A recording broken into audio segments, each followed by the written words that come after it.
I remember the exact moment the long-range sensors screamed, because I was watching the human when it happened. He had been aboard my ship for 11 days. 11 unremarkable, slightly irritating days, during which I had done everything in my power to forget he existed. A cadet. A single, low-ranking cadet from the Terran exchange program, delivered to my royal cruiser like a piece of diplomatic luggage that nobody wanted, but everyone was obligated to accept. My father, the sovereign of the Cathani bloodlines, had arranged it. A gesture of goodwill toward the Galactic Union, a political token. I had looked at the transfer file, seen the species designation, and felt nothing but the thin boredom of someone handed a task beneath their attention. His name was Damon Holt. He was 22 years old, 5 feet 11 inches by their measurement system, with brown hair cut short, and a face that carried no scars, no markings, no signs of rank or lineage. He wore a wrinkled cadet uniform the color of charcoal. He carried a single duffel bag. When he walked onto the bridge of the Veandris for his formal introduction, he did not bow low enough. Lord Keithis noticed immediately. I saw the old advisor's crystalline jaw tighten, the bioluminescent veins along his temples flare a cold blue. Among the Cathani, the angle of a bow communicates everything. Bloodline, respect, acknowledgement of hierarchy. This human had inclined his head perhaps 15 degrees. 15 degrees was what you offered to a merchant of moderate standing. To greet a princess of the first sovereignty with 15 degrees was either profound ignorance or deliberate insult. I chose to believe ignorance, because it required less effort. Your Highness, he said, not my full ceremonial title, which included 7 generational references and the invocation of 3 crystal ancestors. Just 2 words, spoken in a calm, unremarkable voice. Kethis leaned toward me. Shall I reassign him to sanitation, Your Grace? The waste recyclers on Deck 14 need manual calibration. I almost agreed. It would have been easy, satisfying, and entirely within protocol. But something stopped me. Perhaps it was the way the human stood there, untroubled by the obvious hostility of every Cathani officer on the bridge. Not defiant, not oblivious, simply present, the way a stone is present in a river. The water moves around it, and the stone does not care.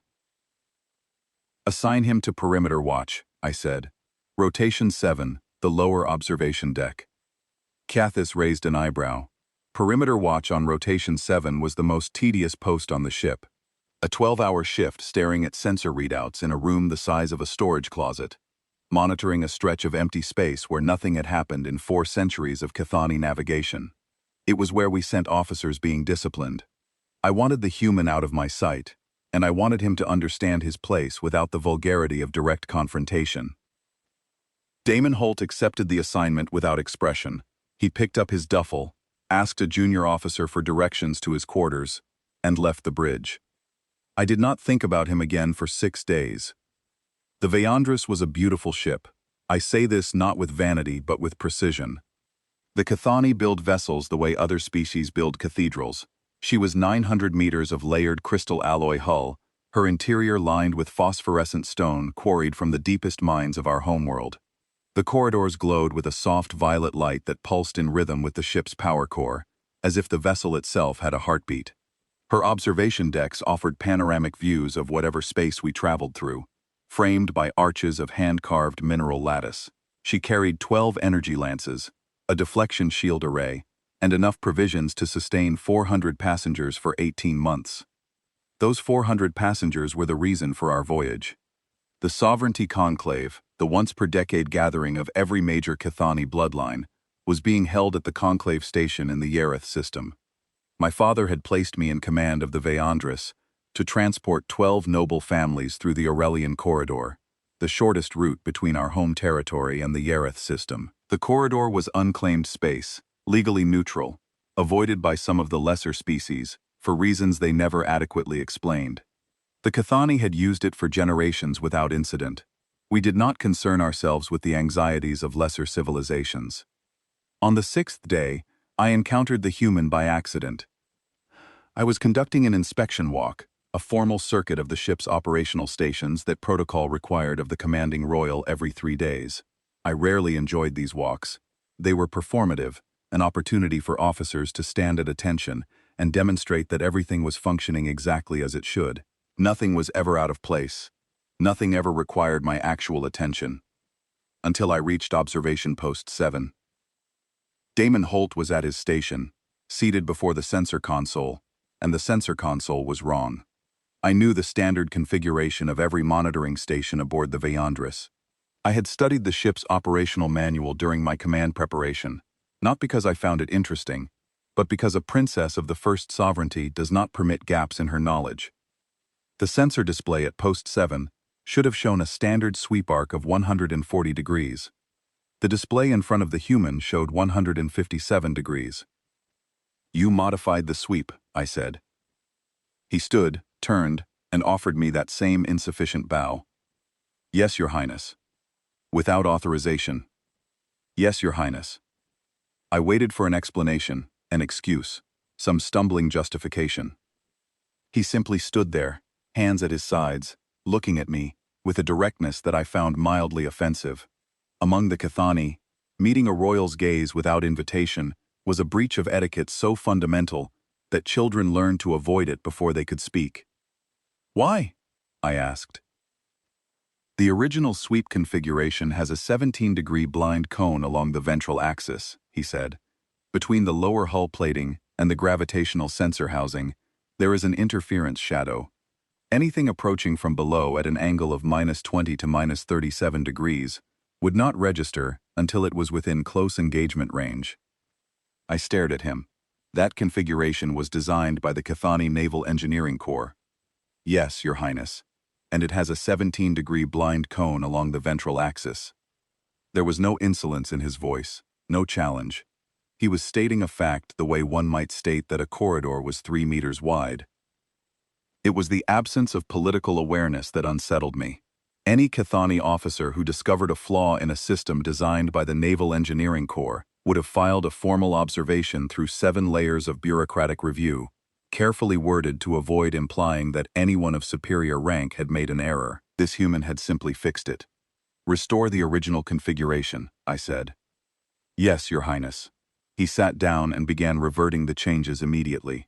No argument, no wounded pride, no lingering glance to communicate disagreement. He simply did as he was told, and that compliance, paradoxically, felt like the most quietly stubborn thing I had ever witnessed. I left the observation post and returned to my quarters. I told myself the interaction was meaningless. A junior cadet from a junior species had overstepped his authority, and I had corrected him. The matter was closed. But that evening, after my formal dinner with the noble families, after the toasts and the ceremonial light displays, and the interminable conversation about bloodline alliances, I sat alone in my private study and pulled up the sensor specifications for Observation Post 7. I ran the interference model. I checked the coverage arc against the hull geometry and the gravitational housing placement. The blind cone was real. 17 degrees, exactly where he said it would be. I closed the file and sat in the dark for a long time. 5 days later, the sensors screamed. I was on the bridge for my evening command rotation when the navigation officer, a young male named Verith, frowned at his display. "Gravitational anomaly ahead," he reported. "Bearing 015, range approximately 400,000 kilometers. Configuration suggests a dead comet cluster." "Noted," I said. "Maintain course and speed." The bridge returned to its quiet routine. Officers murmured to each other. The phosphorescent walls pulsed their slow violet rhythm. Through the forward viewport, the Aurelian corridor stretched ahead of us. A vast emptiness between distant nebulae, cold and featureless, and supposedly safe. I do not know what made me look toward the rear of the bridge. Instinct, perhaps, or that particular alertness that comes from a mind that has not quite stopped thinking about a problem it cannot name. But I looked, and I saw him. Damon Holt was standing just inside the bridge entrance. He was off shift. He had no reason to be there, and by protocol, he had no right to be there without invitation. He was not looking at me. He was looking at the sensor display on the secondary tactical screen, the one mounted on the port bulkhead that mirrored the navigation readouts. His face was still, not calm, still. The way a person's face becomes still when they have seen something that the rest of the room has not yet understood. I should have ordered him off the bridge. I should have reprimanded him for being in a restricted area without authorization. Instead, I walked toward him. "Cadet," I said, keeping my voice low enough that the other officers would not hear. "You are not cleared for bridge access during off-rotation hours." He did not look away from the display. "I understand, Your Highness. I apologize." But he did not move. "Is something wrong?" I asked, and I heard in my own voice a note of something I did not expect. Not irritation, not authority, curiosity. He was quiet for a moment. Then he said, still watching the display, "That is not a comet cluster, Your Highness." The navigation officer identified it as a gravitational anomaly, consistent with cometary debris. Comets do not decelerate. The word landed in my chest like a cold stone. I turned to the display. The gravitational signatures were shifting, slowly, almost imperceptibly, but they were not behaving the way inert objects behave. Inert objects in space maintain their velocity unless acted upon by an external force. These signatures were slowing down. I walked to the navigation station. "Verath. Recheck the anomaly. Full spectral analysis." The young officer looked up, startled by the urgency in my voice. "Your Highness, the initial scan confirmed cometary composition. Silicate and ice signatures are consistent with a standard debris field. Recheck it." He turned back to his instruments. I watched his hands move across the controls, watched the display resolve into higher detail, watched the color drain from his face in stages, like ink dissolving in water. "Your Highness," he said, and his voice had changed. "The anomaly is not decelerating uniformly. Individual signatures are adjusting velocity independently. This is not a debris field. What is it?" He looked up at me, and in his eyes I saw the answer before he spoke it. "Ships," he said. 7 of them. They are matching our heading." The bridge went silent, and in that silence I heard, very faintly, the sound of Damon Holt exhaling behind me. Not with surprise, with confirmation, as if something he had feared had just been proven true, and the only comfort was that he had feared it in time. I remember thinking, in that frozen moment before the alarms began, and the panic set in, and everything I believed about the universe started to crack at the edges, that I had been wrong about the human. Not about his rank, or his manners, or his insufficient bow. I had been wrong about his stillness. It was not ignorance. It was readiness. The alarms hit 3 seconds later, and the word went through the ship like a blade through silk. 7 hunter vessels, running dark, matching our course through the emptiest stretch of space in the Aurelian corridor, and the only person on my bridge who had seen them coming was a cadet I had assigned to a closet. I want to say that I handled the next few minutes with the composure expected of a princess of the first sovereignty.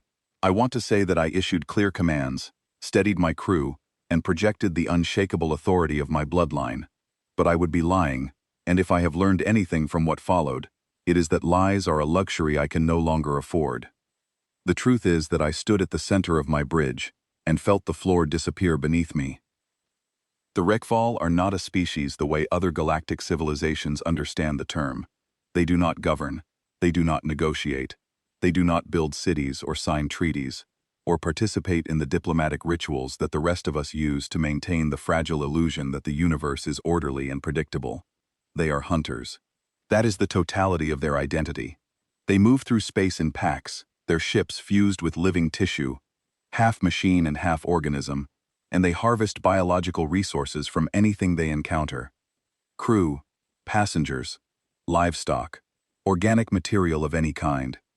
I had read the reports from colonies that had been visited by a single Rekval ship. The structures were left standing. The technology was left untouched. Every living thing was gone, stripped to bone and marrow, and then even the bone was taken. 7 ships was not a hunting party. 7 ships was an extinction event. And they were between us and every safe port in the sector. Lord Kethis reached the bridge within minutes. his ceremonial robes askew, his crystalline features sharp with fury and terror in equal measure. Behind him came a stream of noble lords and ladies, their attendants, their advisors, their children's tutors, all of them flooding into a space that was designed for 40 and suddenly held twice that number.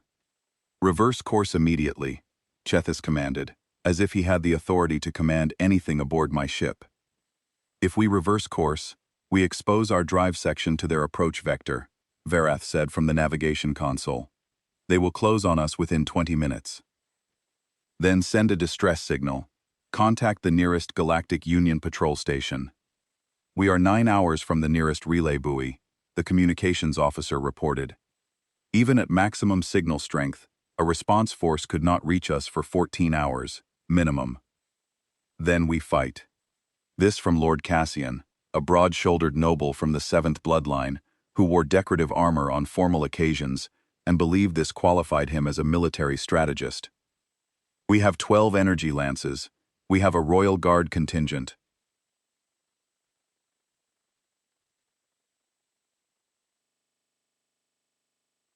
The Royal Guard carries ceremonial sidearms rated for personal combat. The Rekval bioarmor has been documented as resistant to concentrated fleet-grade weapons fire. Our energy lances will not penetrate their hulls. You do not know that. I have read the engagement reports from the Celis system. 12 warships of the Orivari Compact engaged a single Rekval vessel for 4 hours. The Rekval vessel sustained no measurable damage. The 12 warships were consumed. Every crew member, every organic component, even the leather in the command chairs. That silenced Lord Cassian. It silenced everyone, but only for a moment. Then 3 nobles began speaking simultaneously, each proposing a different strategy, each contradicting the others, each growing louder as the tactical display showed the 7 signatures drawing closer. I stood at the center of this chaos and felt the ringing silence behind my eyes that I would later understand was the sound of my own inadequacy. I had been trained in politics, in etiquette, in the management of court alliances, and the subtle art of saying nothing while appearing to say everything. I had not been trained for this. My father had placed me in command because the voyage was supposed to be routine. A princess does not need military experience to shepherd noble families through empty space. I looked at the faces of my officers and saw the same paralysis reflected back at me. Lieutenant Soraya gripped the weapons console with both hands, her knuckles glowing white with compressed bioluminescence. Verath had entered the same navigation calculation 3 times and deleted it each time. The communications officer was cycling through frequencies, trying to reach any patrol station, any relay, any voice in the dark that could tell us help was coming. None answered. Lady Tassara, matriarch of the 4th bloodline, pushed through the crowd of nobles on the bridge and seized my arm. Her grip was painfully strong. "My grandchildren are on the lower deck," she said. 14 of them. The youngest is 3 years old. "Do something." Her voice did not shake. It was worse than that. It was hollow, scraped clean of everything except the bare demand of a grandmother who could feel the walls closing in. I had no answer for her. I had no answer for anyone. Every solution my training offered was a political solution, a diplomatic solution, a solution designed for civilized problems in a civilized universe. The Rekval were not civilized. They were not hostile in the way that enemies are hostile. They were hungry in the way that a fire is hungry, and you do not negotiate with fire. Except the space was not empty, and I was not a commander, and 400 people aboard my ship were going to die because the most qualified person in the room was a 22-year-old human standing near the back of the bridge, watching the sensor display with an expression I could not read. I do not know how long the shouting lasted. It felt like hours. It was probably 4 minutes. What I know is that at some point during those 4 minutes, I became aware of a sound beneath the noise. A voice, quiet and precise, asking questions. Not of me, not of the arguing nobles, of the weapons officer. "What is the yield per lance at maximum output?" Lieutenant Soraya, a veteran officer with 40 years of service, answered before she realized who was asking. 1,400 terajoules per burst, cycling at 1 burst per 8 seconds. "Does the ship carry kinetic munitions, railgun systems, mass drivers, Anything that delivers physical impact rather than energy. We have emergency asteroid deflection charges in the lower hull magazine. They are not weapons. What is their yield? Each charge delivers approximately 600 metric tons of kinetic force on impact. And the hull? What is the structural tolerance at frame junction points along the dorsal ridge? I watched this exchange from 6 meters away, hearing it through the static of panic that filled the bridge. Damon Holt was standing at the tactical console, not sitting, not touching any controls, simply asking questions in that same calm, unremarkable voice he had used when he told me about the blind cone. And Lieutenant Soraya was answering him with the automatic precision of a career officer responding to confidence, regardless of its source. Lord Kethis noticed. His head turned sharply, bioluminescent veins flaring crimson. Remove this human from the bridge immediately. He has no clearance, no rank, and no business near a tactical station during a crisis. Every voice on the bridge stopped. Every eye turned to me. I looked at Kethis. I looked at the nobles, their faces carved from crystal and fear. I looked at my officers, trained and competent, and utterly unprepared for what was closing on us from the darkness ahead. And then I looked at the human, who had stopped asking questions, and was watching me with that same steady, infuriating directness. I did not know why I said what I said next. I did not have a reason that I could articulate. Not then, not in the formal language of Cathani decision-making that required every command to be justified by precedent and protocol. What I had was a feeling, something raw and formless, rooted not in logic, but in the memory of a 17-degree blind cone that no one else had seen. "Be silent, Lord Kethis," I said. The bridge went very quiet. I walked to the tactical console. I stood beside the human and looked at the sensor display, at the 7 signatures that were now close enough to resolve into distinct shapes. Long, curved silhouettes with no hard edges, no geometric precision, nothing that looked built. They looked grown. "Cadet Holt," I said, "what do you need?" He looked at me for a long moment. Then he said, "Command authority over defensive systems. Weapons, shields, and the sensor grid. Not the ship, just those 3. "Why should I grant that?" "Because they are running a closing spiral," he said. "They started wide, and they are tightening. Each course correction narrows our available escape vectors by roughly 12 degrees. Within 40 minutes, we will have nowhere to go, and they know it." "How do you know this?" "Because it is the same pattern used by wolves, orcas, and African wild dogs on Earth. Pack hunters that coordinate to collapse a prey animal's options before the kill.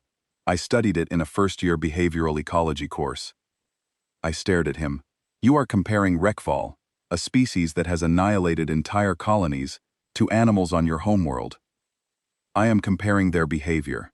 Predators across different ecosystems converge on similar strategies because those strategies work. The geometry of a hunt does not change with the size of the prey or the intelligence of the hunter. Close, compress, eliminate, escape, strike. They are doing it right now." Behind me, Lord Kethis opened his mouth.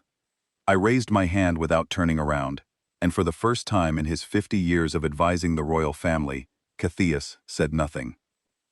"You have the authority," I told the human. I will never forget the silence that followed.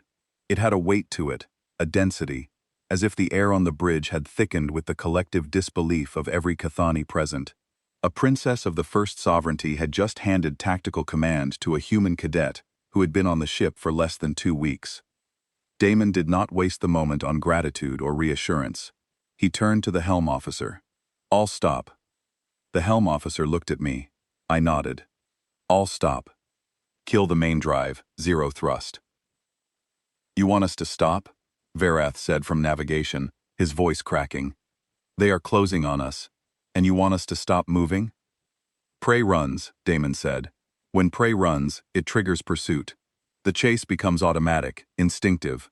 The predator stops calculating and starts reacting. If we run, they will not think. They will hunt. We need them to think." The main drive went silent. The subtle vibration that had been constant beneath my feet since we departed home port vanished, and the Vayandris drifted, unpowered, through the dark. For a long moment, Nothing happened. The 7 signatures continued their approach, still tightening, still compressing. I felt my hands close into fists at my sides. I felt the crystal pulse in my temples accelerate, the biological stress response of my species, flooding my system with compounds that sharpened vision and quickened thought, but did nothing, absolutely nothing, to help me understand what this human was doing. Then the signatures changed. It was subtle, a reduction in closure rate, barely perceptible on the tactical display. The lead ship had slowed by perhaps 2%. Then the flanking ships adjusted, widening their formation by a fraction of a degree. The spiral was still there, still closing, but the rhythm of it had broken, like a heartbeat that had skipped. They noticed, Damon said quietly. He was watching the display with an intensity that made the air around him feel different, charged, focused. They expected us to run. We did not. Now they have to decide what that means. I looked at him, and I looked at the signatures on the display, and I felt something I had never felt in 28 years of royal privilege and ancestral certainty. I felt the first, cold edge of respect. The wreckfall formation held its widened posture for approximately 90 seconds. Then, slowly, like water finding its level, the ships began to tighten again. They had adapted. They had recalculated. The spiral resumed, but the closure rate was different now, more cautious, more deliberate. They were still coming, but they were no longer certain. And that uncertainty, I would come to learn, was everything. Damon asked the engineering section to route a secondary power feed to the sensor array. He wanted higher resolution on the wreckfall hull signatures, not their weapons or propulsion, but their biological components. He wanted to see how the living tissue on their ships reacted to stimuli. He wanted to read their body language. I gave the order. The engineers complied, and on the bridge of a Cathani royal cruiser, surrounded by the accumulated dignity and tradition of a civilization that considered itself among the finest in the galaxy, a human cadet began to study our hunters the way his ancestors had once studied the predators of a wild and violent world. I did not understand him yet. I did not understand what he was building, what architecture of survival was taking shape behind those unremarkable brown eyes. But I understood, with a clarity that cut through every assumption I had ever held about species and rank and the natural order of the galaxy, that this human was not afraid in the way I was afraid. He was afraid the way a man is afraid when he has done this before. Not this exact thing, not wreckfall in deep space, but this, the calculation, the stillness, the act of standing in the presence of something that could end you, and choosing, with full knowledge of the consequences, to think instead of flee. His world made him this way? I did not know that yet, not fully, not in the way I would come to know it in the hours ahead, but I felt it.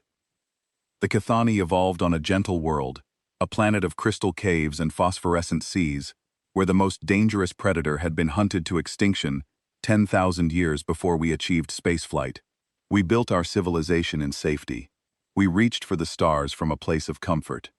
His species did not. And in this moment, in this corridor of empty space with 7 nightmares closing around us, that difference was the only thing that mattered.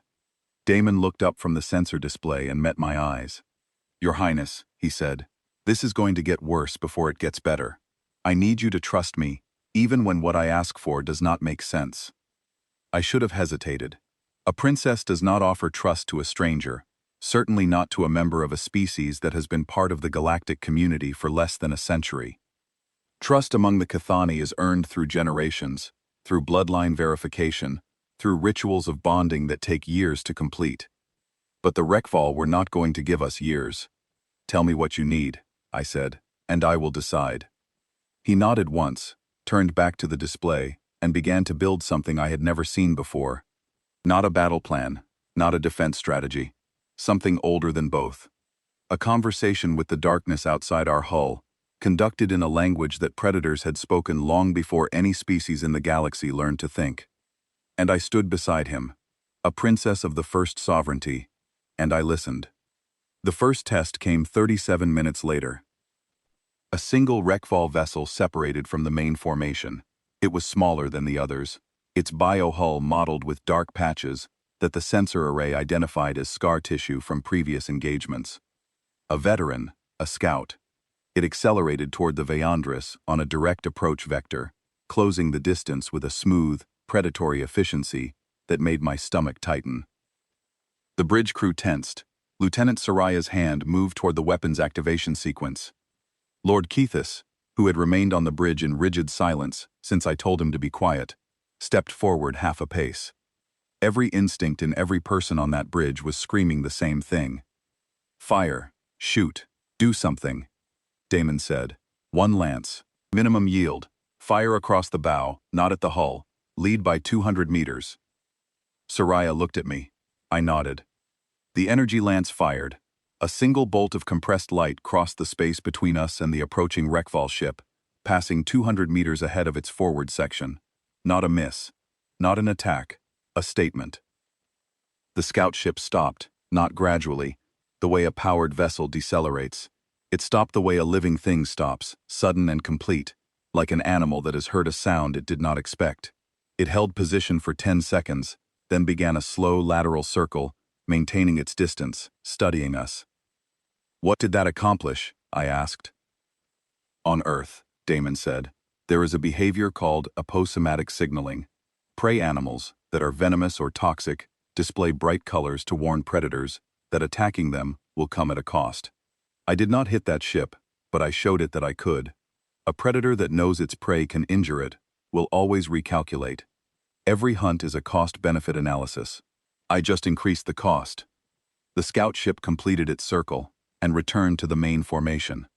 The 7 ships held position, neither advancing nor retreating. Damon let out a slow breath. Good, he said. They are talking to each other, making a decision. That is what we want. As long as they are deciding, they are not hunting. I looked at him, and when they finished deciding, he did not answer. He was already working on the next move, his fingers moving across the datapad, cross-referencing something I could not see, building the next layer of a defense that had nothing to do with weapons and everything to do with understanding what it meant to be hunted. The noble families on the lower decks did not know the details of what was happening on the bridge. They knew only that the ship had stopped, that the alarms had sounded, and that the wreckfall were outside. Some prayed, some wept, some sat in rigid silence, their crystalline faces reflecting the emergency lighting in fractured patterns of violet and gold. Lord Cassian had drawn his ceremonial sword and was standing in the corridor outside his family's quarters, as if a blade forged for display duels could protect his children from what waited in the dark. I learned all of this later. At the time, my entire universe had contracted to the bridge of the Veyandris, to the tactical display, and to the human who stood before it, like a man reading weather patterns in a sky full of predators. The second probe came 40 minutes after the first. This time, 2 ships moved forward together. Flanking approach, one from port, one from the dorsal quarter. They were testing our awareness, probing for gaps in our sensor coverage, checking whether the energy lance had been a fluke or a capability. They moved faster than the scout, with the confident acceleration of predators that had decided the risk might be acceptable. Damon watched them come. He did not fire. "Cadet," I said, and I heard the tension in my own voice like a string pulled too tight. "Not yet," he said. "If I fire again, they learn our response pattern. Predators are pattern learners. Show them the same trick twice, and the third time they will have adapted. I need a different language." He turned to the communications console. "Can this ship modulate its shield frequency to produce an external electromagnetic pulse? Not a weapon. A burst of EM radiation at a specific wavelength." The communications officer, a woman named Lieutenant Petra, frowned. "Theoretically, yes. The deflection shields operate on a variable frequency matrix. A rapid modulation would produce a localized EM burst, but it would temporarily weaken the shield in that sector." "Do it. Shield Sector 4, facing the portside approach. 1 burst, duration half a second. Frequency range between 40 and 60 gigahertz." "Why that frequency?" I asked. "Nervous tissue," Damon said. "Their ships are partially biological. Biological nervous systems are sensitive to electromagnetic interference in that range. It will not hurt them. but it will feel like something they cannot identify, an unfamiliar sensation. Predators do not like unfamiliar sensations. Petra looked at me. I nodded. She entered the modulation parameters. The burst fired, invisible, silent, lasting less than a heartbeat. The portside Rekval ship flinched. There is no other word for it. Its biohull rippled, a visible contraction that ran along its entire length, and it veered off its approach vector by 30 degrees, accelerating away before curving back to rejoin the formation. The dorsal ship, seeing its partner's reaction, slowed and withdrew without completing its approach. Damon closed his eyes for 2 seconds. When he opened them, I saw something in his expression that I would not understand until much later.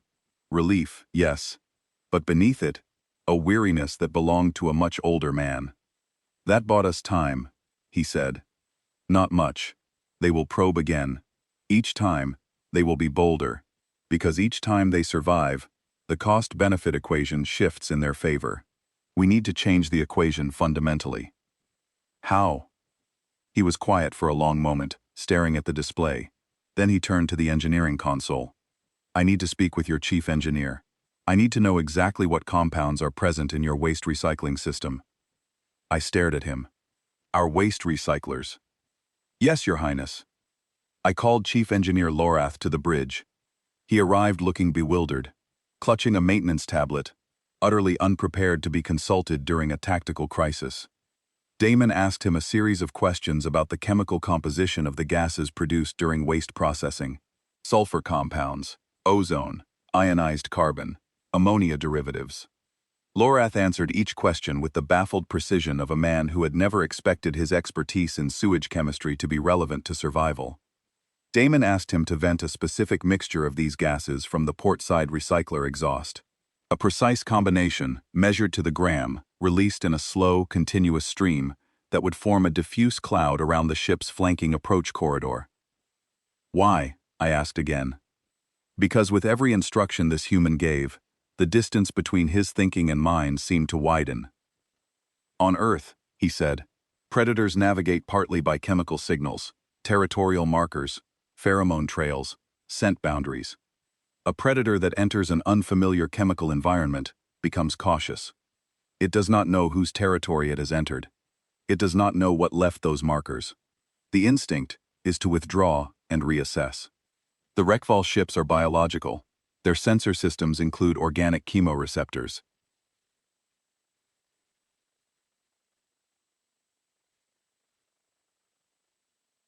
I am creating an unfamiliar scent boundary. I turned this over in my mind.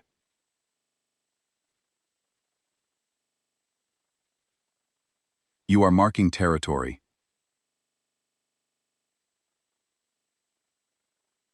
I am creating the impression that this space is already claimed by something they do not recognize. And in predator logic, something you do not recognize is something you should not engage until you understand it. The gas vented. A thin, invisible cloud spread slowly outward from the Veyandris, carried by the ship's residual velocity and the gentle solar wind of a distant star.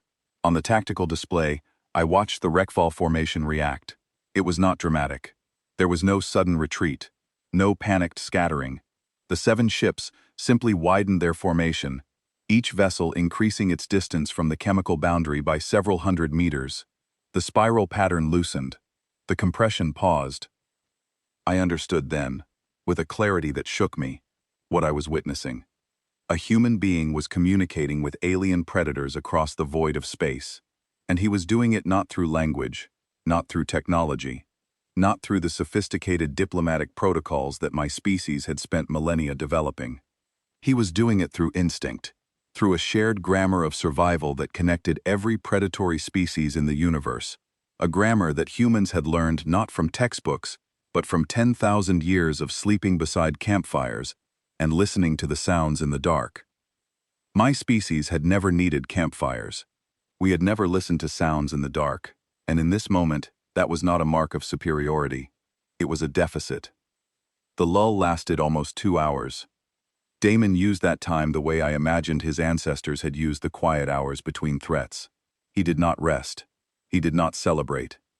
He sat at the tactical console and studied the wreckfall, tracking every micro-adjustment in their formation, every fluctuation in their energy signatures, every tiny behavioral cue that their biological hulls betrayed. He made notes on his datapad. He cross-referenced patterns with something he called ethological models, behavioral frameworks developed from centuries of studying predatory species on Earth. I sat beside him during part of this time, not because protocol demanded it, and not because I had any tactical contribution to make. I sat beside him because I wanted to understand. "You are not guessing," I said. It was not a question. "No," he said. "I am applying known principles to an unknown species.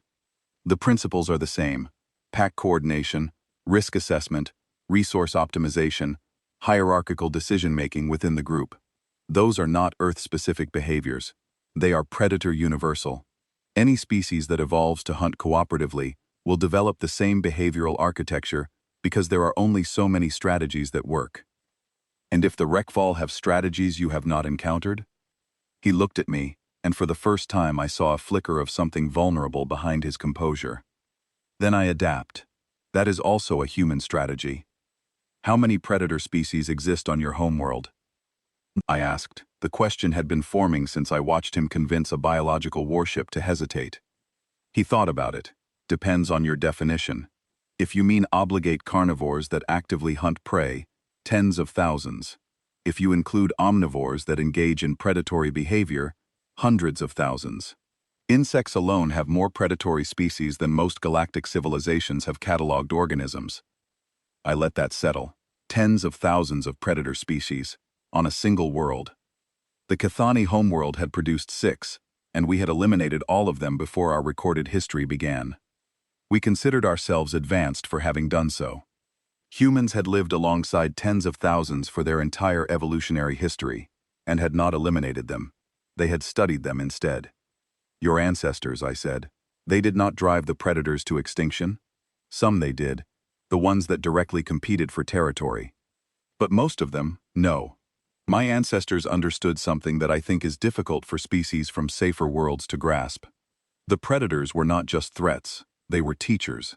Every predator species that hunted us taught us something about survival, about strategy, about the way the natural world enforces efficiency.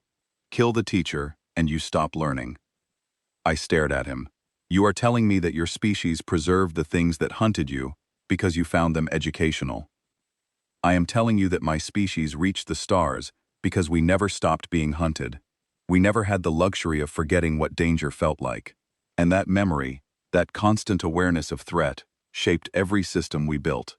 Our medicine, our engineering, our military doctrine, our social structures. All of it was forged under pressure. Take away the pressure, and we would be something very different, something less." I wanted to ask him more. I wanted to ask about his world, about what kind of planet produces beings who think like this, who carry this architecture of predation and counterpredation in their minds, the way the Cathani carry crystal genealogies. But the tactical display changed, and the questions died in my throat. The wreckfall were moving again. Not in the spiral pattern this time. They were reforming into a tighter cluster, their ships drawing together until their biohulls nearly touched. Damon watched this with narrowed eyes. "They are conferring," he said. "Conferring? Pack predators make group decisions. Wolves do it through body language. Orcas do it through vocalization. I do not know how the wreckfall do it, but that formation is a huddle. They are sharing information, pooling their sensory data, trying to build a composite picture of what we are. And what will they decide?" He was quiet for a long time. On the display, the cluster of bioships pulsed with a faint, rhythmic energy signature, like a collective heartbeat. "That depends on what we show them next," he said. "Everything I have done so far has been defensive. Warning shots, unfamiliar stimuli, chemical boundaries. Those slow a predator down, but they do not drive it away. To make them leave, I need to do something that their predatory logic cannot reconcile, something that breaks their model of what we are." "What do you mean?" He turned to me, and his eyes held that steady, infuriating calm that I had once mistaken for ignorance. "I need to power down all weapons." The bridge erupted. Lieutenant Soraya shouted that it was suicide. Vareth at navigation began entering an emergency course change without authorization. Lord Quethis surged forward, his ceremonial staff raised as if he intended to physically restrain the human. 3 noble lords who had been observing from the rear of the bridge began demanding my removal from command. Damon said nothing.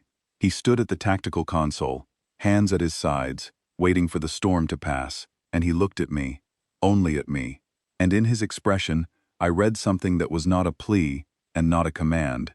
It was a question, the only question that mattered. Do you trust me? I did not trust him. Trust requires knowledge, history, the slow accumulation of shared experience. I had none of these things. What I had was a 17-degree blind cone, a deceleration pattern in a comet field, a warning shot that made a predator flinch, and a chemical cloud that confused monsters older than my civilization. Power down the weapons, I said. Soraya turned to me with an expression of pure, crystalline horror. Your Highness, I cannot carry out that order. It violates every protocol in the Cathani Naval Code. If we disarm in the presence of a hostile force, we are defenseless. We are already defenseless, I said. Our weapons cannot penetrate their hulls. The only defense we have is that human's mind. Power down the weapons. Soraya's hands trembled over the console. She looked at Damon. She looked at me. Then she entered the deactivation sequence, and one by one, the 12 energy lances of the Veandris went dark. The ship felt different without them. Smaller, naked. The hum of the weapons capacitors had been a constant background presence, so subtle that I had never noticed it until it was gone. Now the bridge was quieter than I had ever heard it, the silence broken only by the soft pulse of the power core and the breathing of 40 people who believed they were about to die. Damon stepped to the forward viewport and looked out into the dark. The Rekval cluster had separated, 7 ships, spreading outward, beginning a new approach. This one was not a spiral, it was direct. A straight-line advance, all 7 vessels moving toward us at increasing speed. Behind me, someone was praying, a low crystalline chant, an invocation to the ancestors of the first sovereignty, asking for passage into the light beyond death. Damon watched the approaching ships, and his face was absolutely still. The entire weight of what he was doing hit me then. He had asked a warship to bare its throat to the most dangerous predators in the galaxy. He had staked 400 lives on a theory drawn from watching animals on a planet most of the galaxy had never heard of. And he was standing at the viewport watching the result, with the rigid composure of a man who knew, with absolute certainty, that the next 60 seconds would determine whether he was a genius or a fool, and that if he was a fool, he would not live long enough to learn from it. The lead ship crossed the halfway point. No one on the bridge moved. No one spoke. I could hear my own heartbeat, the crystal pulse in my temples, counting the seconds like a funeral drum. Damon said, very quietly, "Come on, think about it. You know what this means."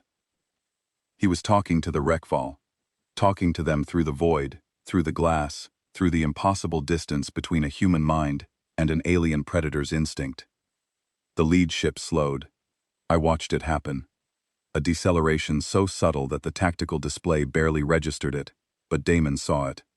His shoulders shifted, a micro-movement of tension releasing, and he let out a breath he had been holding for what felt like an eternity. "They are reading us," he said. "They are trying to understand why a ship with weapons would turn them off in the presence of a threat. Their models do not have a category for this. Prey fights or flees. Prey does not voluntarily disarm. So if we are not prey, what are we?" "What are we?" I asked. He looked at me. Something they have never encountered before, and to a predator, the unknown is the only thing more dangerous than a known threat. The lead ship continued its approach, but slower now, and the 6 behind it had not maintained formation. 2 had drifted wider. 1 had rotated its drive section outward, orienting its primary thrust away from us. "That one," Damon said, pointing to the rotated ship. "It is pre-staging an escape vector. It is preparing to leave." "How do you know?" "An orca that turns its body away from a potential threat while maintaining visual contact is communicating readiness to disengage. That ship is doing the same thing. It has decided that whatever we are not worth the risk." I stared at the display. 1 ship out of 7. Consensus takes time. Predator packs do not break formation lightly, but once one member signals doubt, the doubt spreads. It is called social facilitation. Fear is contagious, even among apex predators. We waited. The bridge was so quiet that I could hear the crystalline walls humming with the resonance of the power core. Lord Kithis had sunk into a chair near the rear bulkhead, his ceremonial staff forgotten on the deck beside him. Varath sat at navigation with his hands flat on the console, staring at nothing. Lieutenant Soraya stood at her darkened weapons station, with tears running silently down her crystalline cheeks. I became aware of small sounds that the constant hum of normal operations had always hidden. The faint click of the environmental system cycling air through the bridge vents. The creak of the hull flexing against the subtle gravitational tides of empty space. The sound of my own breathing, which I tried to control and could not. Somewhere below the bridge, separated by 6 decks and 3 blast doors, 400 Cathani souls sat in their quarters and waited for news that would either save them or render all waiting meaningless. I thought about Lady Tessara's grandchildren on the lower deck. 14 of them, the youngest only 3. Did they know what was happening? Did they understand that the silence of the ship meant something different from the usual quiet of deep space travel? Children are perceptive. Even Cathani children, raised in the insulated comfort of noble privilege, can feel when the adults around them are afraid.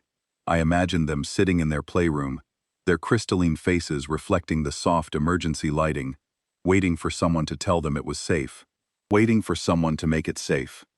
Damon was that someone. A human who had never met those children, who did not know their names, who belonged to a species that most Cathani considered barely worth acknowledging. He was their only shield, and he had just told me to lower the last barrier between them and the darkness. And Damon Holt stood at the viewport, watching the most dangerous species in the galaxy try to understand what he was. The Alpha came alone. It separated from the formation, with a slow, deliberate acceleration that carried none of the aggressive speed of the earlier probes. This was not a hunting approach. It was an assessment.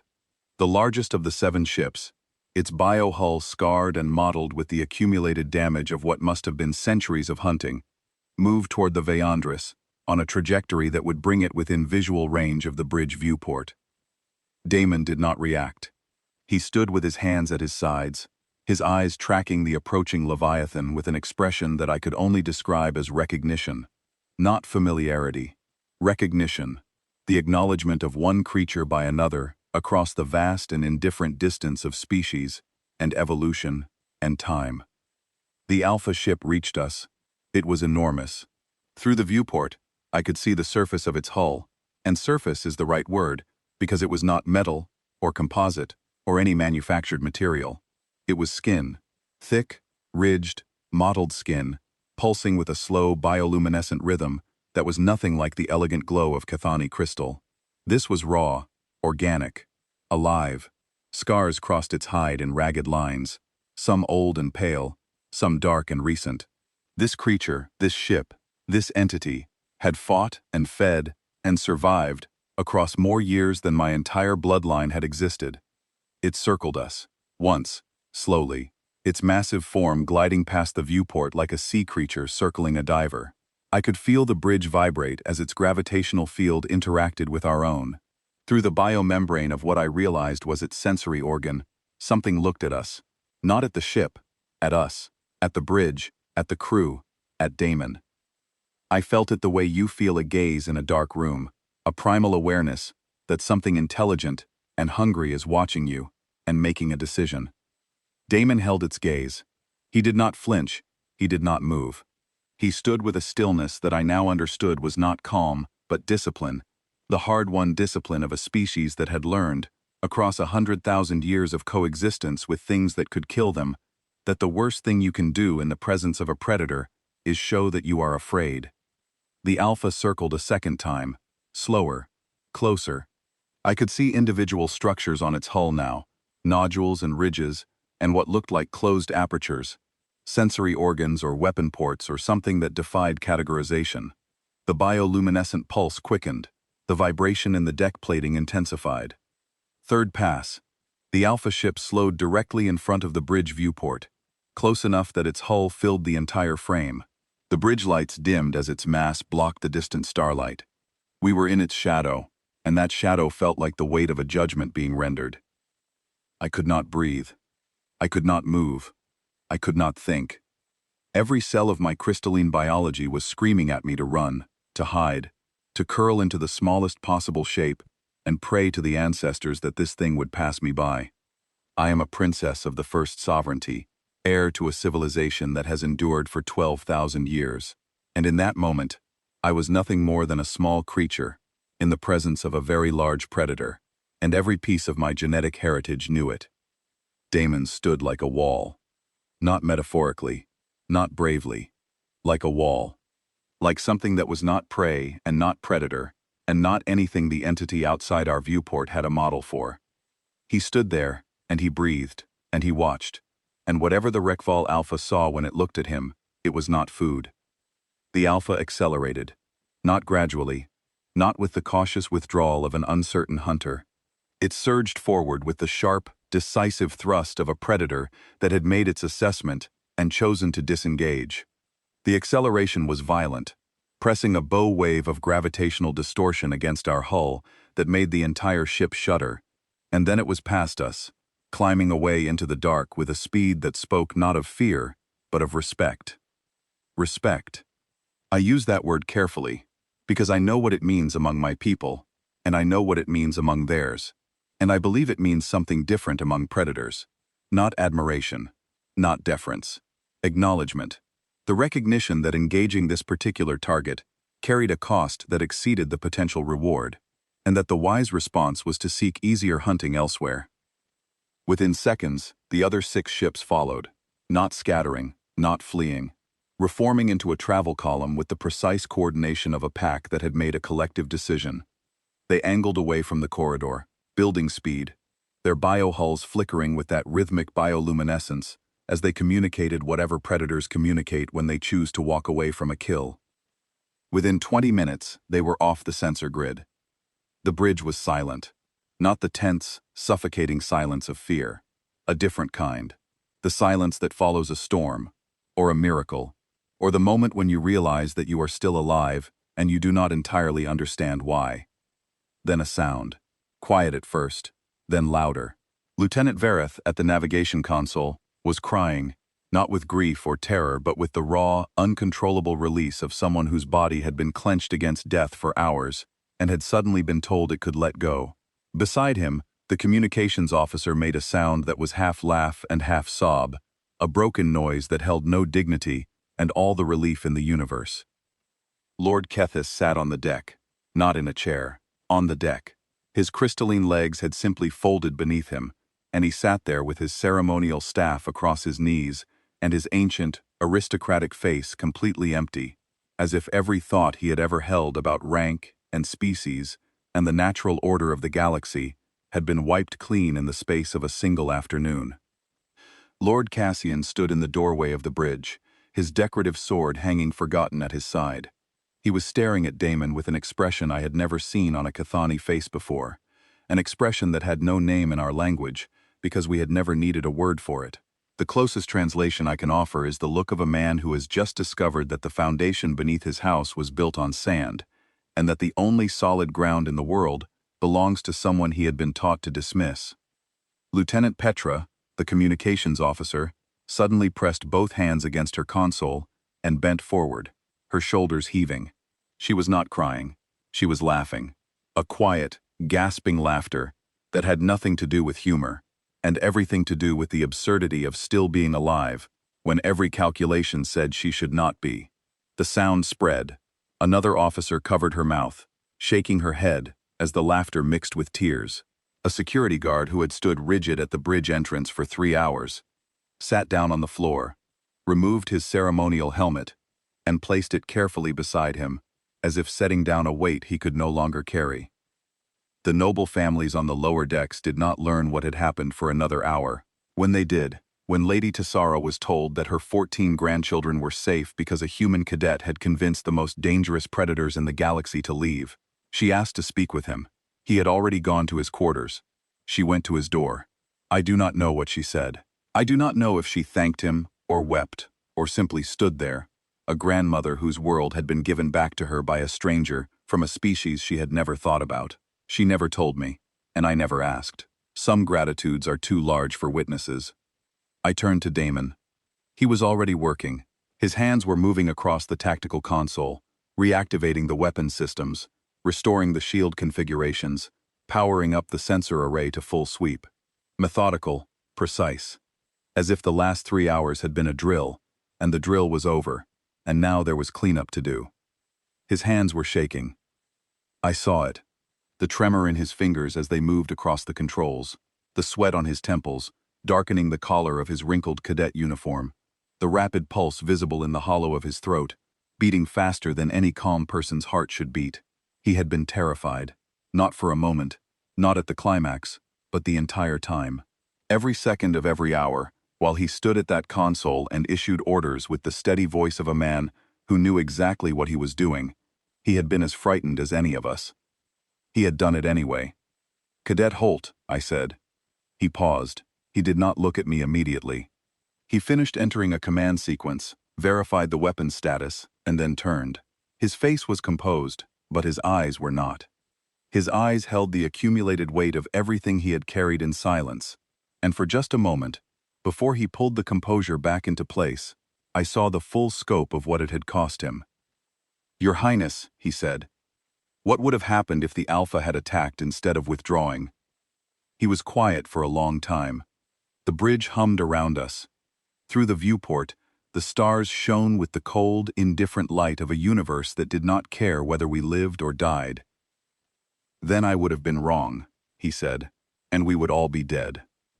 I waited. "But predators do not survive by taking unnecessary risks," he said. "Neither do humans." He excused himself. He walked off the bridge with the measured step of a man holding himself together through discipline alone. The door closed behind him, and through the narrowing gap, I saw him lean against the corridor wall and put his head in his hands.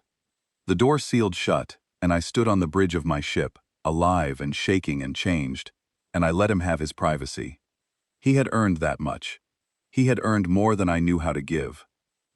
The Vyandris reached the Conclave station 2 days later.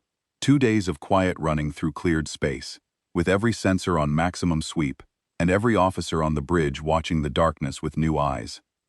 The noble families emerged from their quarters slowly, blinking in the corridor lights like people waking from a shared nightmare. Some were subdued, some were angry, most were simply confused, unable to reconcile what they had been told with what they believed about the universe. Lord Kithis recovered his composure within hours. He was, I will grant him, a political survivor of extraordinary skill. By the time we docked at the Conclave station, he had already prepared a formal account of the incident. I obtained a copy from his adjutant and read it in my quarters. It was a masterwork of omission. The report described the Rekval encounter in passive language that credited no individual with the outcome. Defensive measures were implemented, it said. Sensor modifications identified the threat in advance. A series of tactical adjustments resulted in the withdrawal of the hostile force. Damon Holt's name did not appear. The word human did not appear. The document read as if the Vyandris had saved itself through the collective wisdom of its Cathani officers, guided by the ancient traditions of the sovereignty. I read it twice. Then I set it aside and wrote my own. The conclave chamber was vast, a domed hall of interlocking crystal panels that cast prismatic light across the assembled delegates. 12 bloodlines, each represented by their senior lords and ladies, seated in concentric rings around a central speaking platform. My father was not present, but his emissary, Lady Nerith of the Second Bloodline, occupied his chair with the rigid authority of a woman who had spent 40 years ensuring that every word spoken in her presence met the standards of Cathani propriety. Kithis presented his report first. He stood at the central platform, his ceremonial staff gleaming under the crystal light, and delivered his sanitized account with the practiced eloquence of a man who had been editing reality for half a century. The delegates listened. Some nodded. The narrative was comfortable. It fit the shape of the world they understood. Cathani competence had prevailed. Order had been maintained. The lesser species aboard had been, as expected, irrelevant. When he finished, he turned to take his seat, and I stood. The chamber went quiet. A princess of the first bloodline does not speak at conclave without prior arrangement. The speaking order is negotiated weeks in advance, balanced for political weight and ancestral seniority. What I was doing was not merely irregular, it was, by the standards of our civilization, an act of defiance. Lady Nereth's eyes narrowed.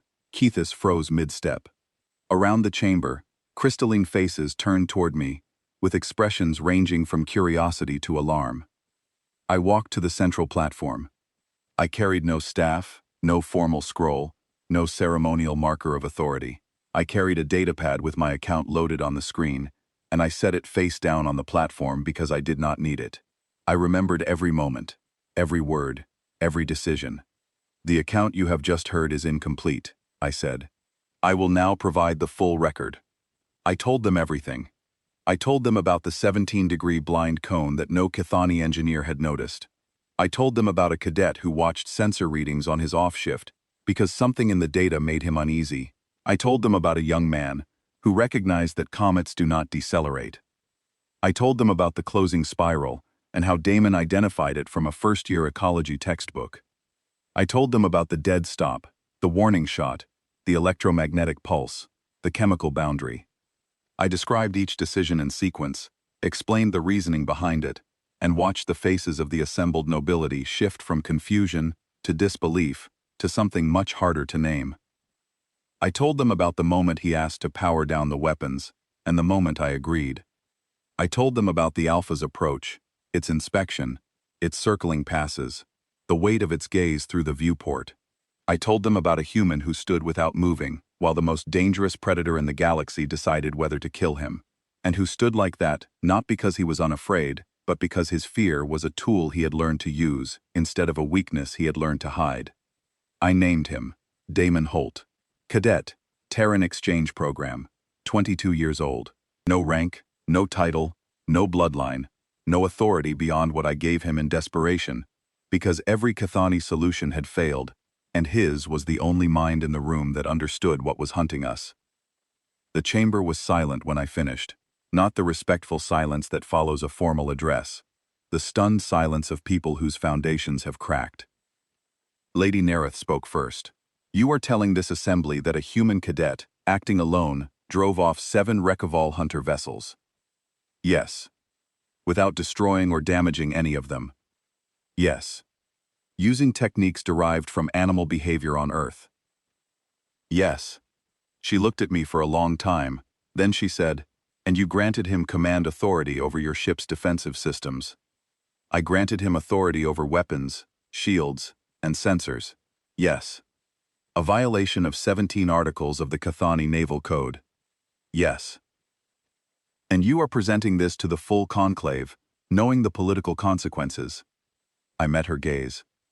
I am presenting this to the full conclave because 400 people are alive, and the reason they are alive is not comfortable, and it is not convenient, and it does not fit the story we tell ourselves about who we are.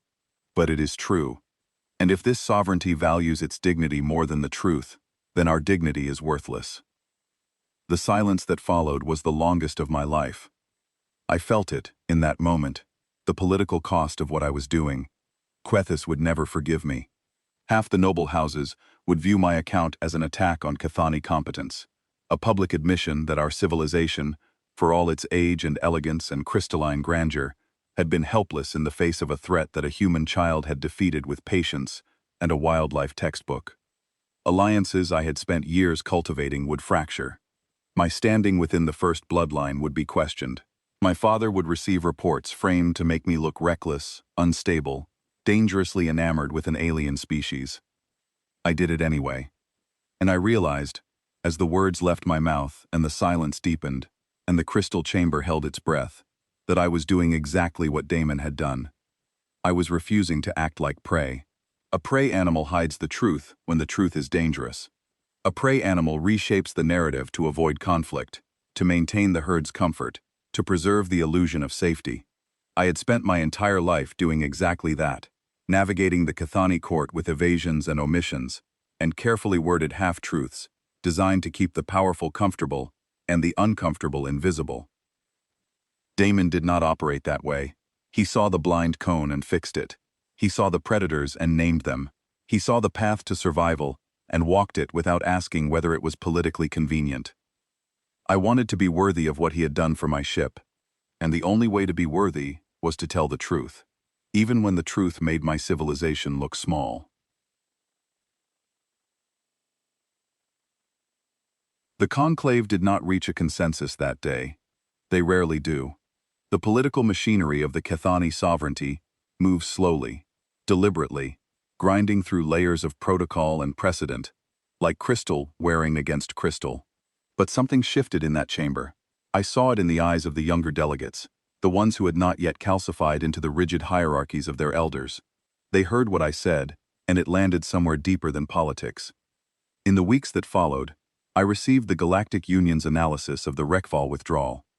A team of xenobiologists and behavioral analysts had studied the sensor data from the Veyandris, cross-referenced it with every known Rekval encounter in the historical record, and produced a report that confirmed what I already knew but needed to see in writing. The Rekval pack had altered its hunting corridor. The entire section of the Aurelian corridor where they had encountered us was now being avoided.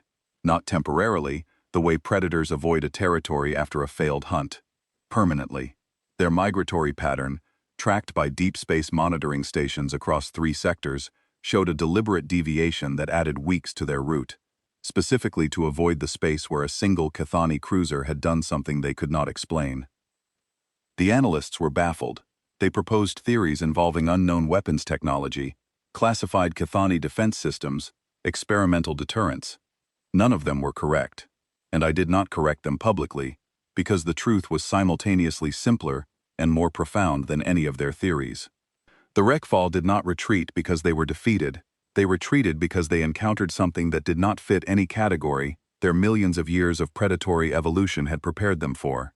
A ship that stopped running, a weapon that fired once and then fell silent, a chemical boundary that smelled like no territory they had ever entered, and finally, impossibly, a vessel that turned off its weapons in the presence of the most dangerous pack in the galaxy, and stood there, unarmed, waiting. Not prey, not predator, not competitor, not threat, something else. Something that every instinct in their ancient, efficient biology told them was wrong, was off, was a variable they could not calculate. And in the calculus of predation, the unknown is the one thing an apex predator cannot afford to engage. Because the predator that attacks something it does not understand is the predator that does not survive to hunt again. Damon Holt completed his exchange rotation aboard the Veyandris and returned to his academy. He did not request recognition. He did not file a complaint about his initial assignment to Observation Post 7. He did not reference the Rekval encounter in any communication I was aware of, except for his standard cadet log entry. I obtained a copy of that entry through channels I will not describe. It read, in its entirety, encountered Rekval hunting party.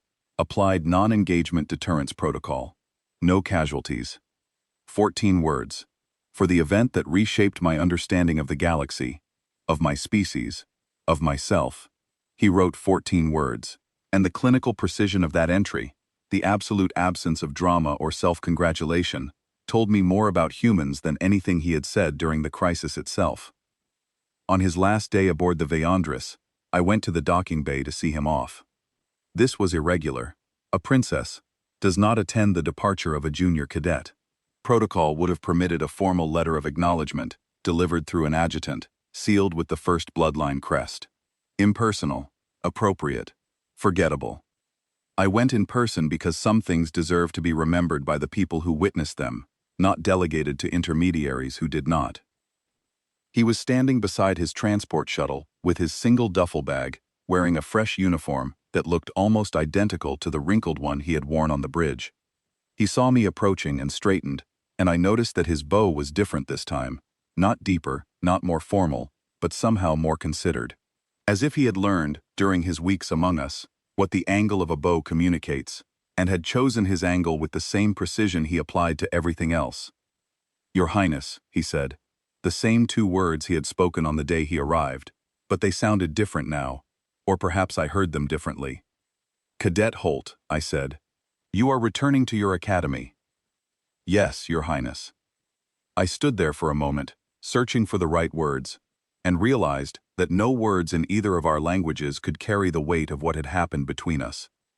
Not between us personally, but between what he represented and what I had been forced to recognize. He had walked onto my ship as a political token, a minor figure in a minor exchange program, and he was walking off it having demonstrated something that 12,000 years of Cathani civilization had never produced: the ability to think like the thing that was trying to kill you. Travel safely, I said, because sometimes the simplest words are the only honest ones. He nodded. He picked up his duffel. He walked up the shuttle ramp without looking back, and the shuttle departed, and I stood in the docking bay until the running lights disappeared into the dark. I think about him often, not with the romantic longing that bad fiction would demand, but with a kind of quiet, persistent reckoning. He broke something in me that needed breaking: the certainty, the hierarchy, the deep, inherited conviction that the universe was ordered according to bloodline and age, and the elegance of one's civilization, and that the Cathani stood near the top of that order because we were ancient and beautiful, and had never needed to fear the dark. We had never needed to fear the dark because we had never lived in it. Humans had. Humans evolved on a world where the dark was full of things that could end them. Not metaphorical things, not philosophical abstractions, but real, physical, sharp-toothed, fast-moving predators that hunted them every single night for 100,000 years. And instead of building walls high enough to forget the darkness existed, they studied it. They learned its patterns. They mapped its behaviors. They sat beside their campfires and listened to the growls and the howls and the padding of heavy feet in the underbrush. And they survived not by being stronger or faster or more numerous, but by being the only prey animal in the history of their world that learned to think like the thing hunting it. Every other species I know reached sapience on a world they already dominated. The Cathani had no natural predators when we developed intelligence. Neither did the Orivari, or the Celis, or the Vayar, or any of the dozens of civilizations that make up the Galactic Union. We evolved in safety. We reached for the stars from positions of comfort. We built our empires without ever learning what it feels like to be hunted. Humans reached for the stars still carrying the memory of being prey, and that memory did not make them weak. It made them something the galaxy has no word for. Not predators, because predators hunt for food and territory and dominance, and humans do not need to dominate. Not prey, because prey runs and hides and hopes, and humans do none of those things. Something else, something that sits between those categories and renders both of them insufficient. A species that was hunted every day of its evolutionary history and emerged from that crucible not with rage or trauma or the desperate need to prove itself, but with a quiet, patient, terrifyingly comprehensive understanding of what it means to be both the hunter and the hunted, and the wisdom to know which one to be in any given moment. I thought he was just one cadet. I thought he was a political token, a diplomatic formality, a minor inconvenience to be endured and forgotten. I looked at him and saw a young man in a wrinkled uniform, with no lineage, and no title, and no reason for anyone of consequence to remember his name. I was wrong. He was not just one cadet. He was a product of a world that tried to kill his species every single day for 100,000 years. A world of tigers and wolves and sharks and bacteria and viruses and storms and earthquakes and freezing cold and burning heat. A world where the air could poison you, the water could drown you, the animals could eat you, and the ground itself could open up and swallow you whole. And his species did not merely survive that world.